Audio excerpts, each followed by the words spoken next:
Kemendikbud menyusun surat keputusan bersama panduan penyelenggaraan pembelajaran di tahun ajaran baru dan tahun akademik baru di masa pandemi COVID-19 bersama dengan gugus tugas percepatan penanganan COVID-19 dan juga kementerian terkait. Nah, bagaimana kemudian Kementerian Agama dan Kementerian Pendidik dan juga Kementerian Agama dan juga Kementerian Kesehatan. Dalam keterangannya kemarin, Menteri Nadiem Makarim menyampaikan sebanyak 94% siswa didik berada di wilayah zona kuning, oranye dan juga merah dan hanya 6% yang sudah berada di zona hijau. Pemerintah telah menetapkan untuk melarang kegiatan belajar mengajar tatap muka di sekolah yang berada di wilayah kuning, oranye, dan juga merah. Sementara yang berada di zona hijau sebanyak 6% diperbolehkan, tentunya dengan berbagai panduan yang telah ditetapkan oleh pemerintah. Pertanyaannya, bagaimana kesiapan tenaga pengajar di 6% tersebut dan juga 94% yang belum?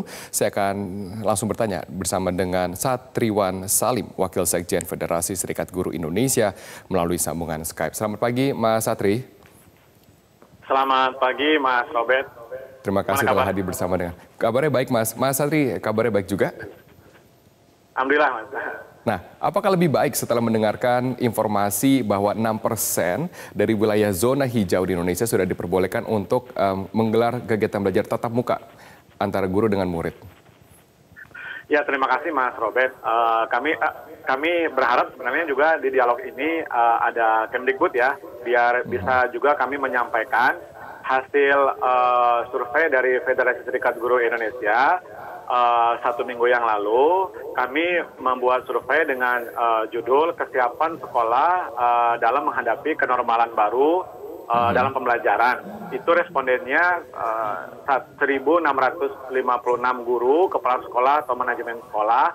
Alhamdulillah tersebar di 34 provinsi respondennya dan mencapai 245 kota kabupaten.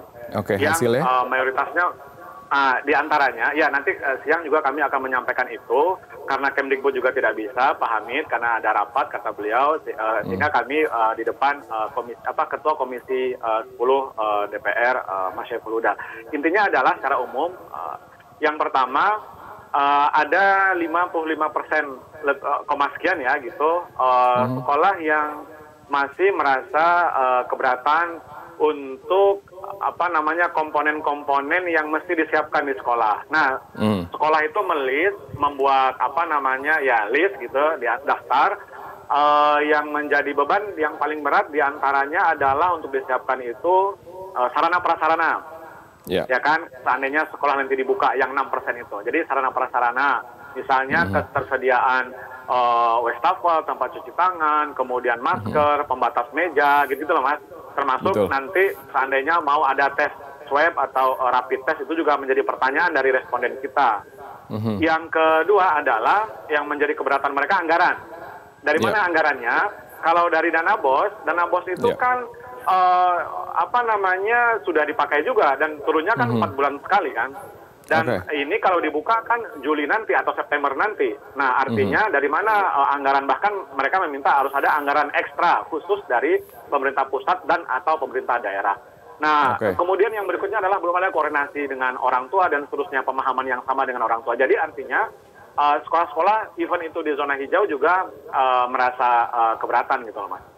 Oke, berarti para tenaga pengajar yang sudah berada di zona hijau yang Anda survei juga merasa masih keberatan untuk menyelenggarakan kegiatan belajar KBM secara tatap muka, seperti itu konklusi dari survei ini? Betul, tetapi memang ada angka 20% ya, dan itu konsisten 20,sekian% sampai 23% konsisten. Ada sekolah di zona hijau di Indonesia dari responden kami ini yang memang menginginkan segera masuk juga bulan Juli. Tetapi dengan protokol yang kuat, protokol kemudian anggaran yang bagus, kemudian sarana prasarana yang mereka katakan sudah siap.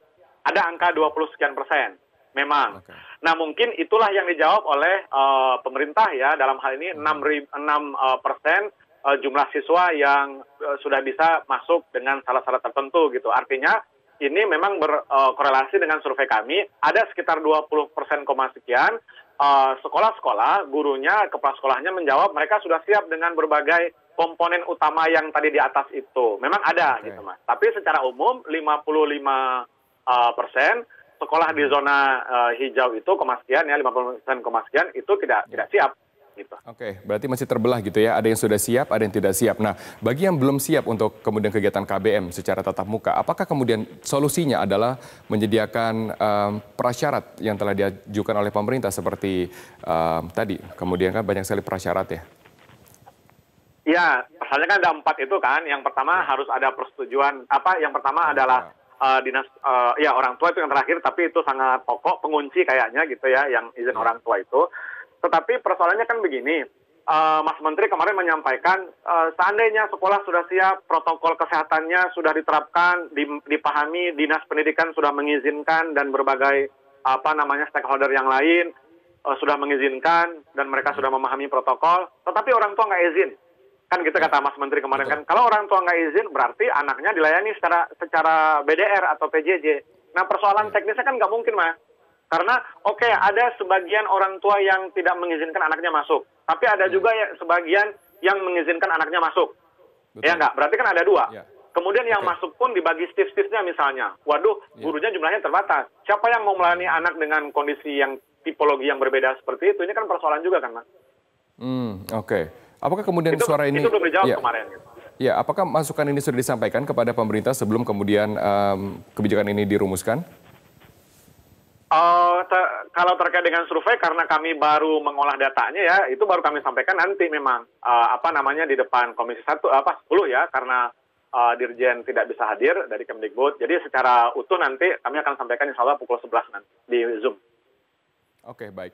Untuk 6% ini memang ada masa transisi ya. Kalau tidak salah kita akan masa transisi selama 2 bulan. Kita mulai dari strata SMA dan sederajat, kemudian bulan selanjutnya di strata SMP dan bulan selanjutnya di strata yang lebih bawah. Jadi perkiraan Mas Satri saya baca kemungkinan besar tatap muka baru terjadi di bulan Juli paling cepat, Agustus dan juga September atau mungkin bisa mundur tergantung dari masa transisi setiap daerah. Iya kan? Iya, tapi saya yakin bahwa itu kan dilepaskan lagi kepada orang tua dan sekolah ya. Jadi kalau rujukannya tadi survei dari FSG itu, yang akan kami sampaikan nanti siang itu, agak-agaknya sekolah juga agak keberatan Mas. Karena ya anggarannya saja belum ada. Mungkin yang menjawab tadi mungkin sekolah swasta ya, sekolah swasta menengah ke atas mungkin gitu. Yang mengatakan anggarannya sudah siap dan seterusnya. Tetapi memang harus kita cross-check sampai sejauh mana kesiapan sekolah ya kan untuk menyelenggarakan membuka sekolah kembali itu yang 6% itu. Oke. Tapi bagaimana dengan 94% yang masih berada di zona oranye, kuning dan juga merah? Baik, ini yang menarik. Kemarin Mas Menteri tidak menyinggung itu kan. Justru kemarin itu yang disampaikan yang 6%. Padahal yang 94% juga sangat butuh perhatian kan Mas. Selama 3 bulan ini kita kan evaluasi dari FSGI, dari organisasi guru yang lain atau NGO yang lain gitu. Juga punya concern yang sama misalnya. PJJ ini kan ada 2 ya, ada daring, ada luring. Yang relatif terlayani oleh guru, oleh sekolah atau oleh pemerintah adalah yang daring itu. Walaupun catatannya juga banyak ya, makanya saya katakan relatif terlayani. Tetapi yang benar-benar tidak terlayani Mas, atau sangat minimalis sekali yaitu yang luring.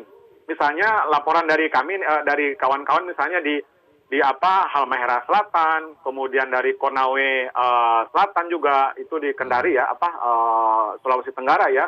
Ya mereka juga tidak ada pembelajaran, itu dari Kabupaten Konawe Selatan nggak ada pembelajaran karena rumah murid-murid mereka itu jauh gitu kan dari guru, kemudian ya medannya pun susah, ditambah lagi mereka sudah lama juga tidak menerima tunjangan daerah khusus, ya kan daerah terpencil dari pemerintah pusat. Itu aspirasinya lah. Gimana kami bersemangat juga dalam hal ini mengajar gitu kan, karena tunjangan mereka, tunjangan daerah mereka, tunjangan daerah terpencil, itu sudah dari bulan September sampai sekarang nggak mereka terima Mas. Nah itu kan itu aspirasinya juga gitu. Jadi ada yang listrik di Papua mayoritas, misalnya di Merauke, kemudian di Jayawijaya memberikan masukan juga di dalam survei kami. Mohon internetnya juga digratiskan, kemudian listrik juga seperti itu masuk gitu kan. Karena PJJ-nya ya luring, benar-benar merdeka belajar, artinya merdeka dari pembelajaran gitu. Betul. Oke, Mas Satriwan, terima kasih telah bergabung bersama dengan kami. Semoga juga masukan tersebut didengarkan oleh pemerintah pusat atau juga kemudian dapat disampaikan oleh DPR kepada pemerintah pusat nantinya untuk memaksimalkan potensi generasi muda. Terlebih saat bonus demografi seperti sekarang, kita membutuhkan generasi yang kuat sekali. Terima kasih Mas Satriwan telah bergabung bersama dengan saya.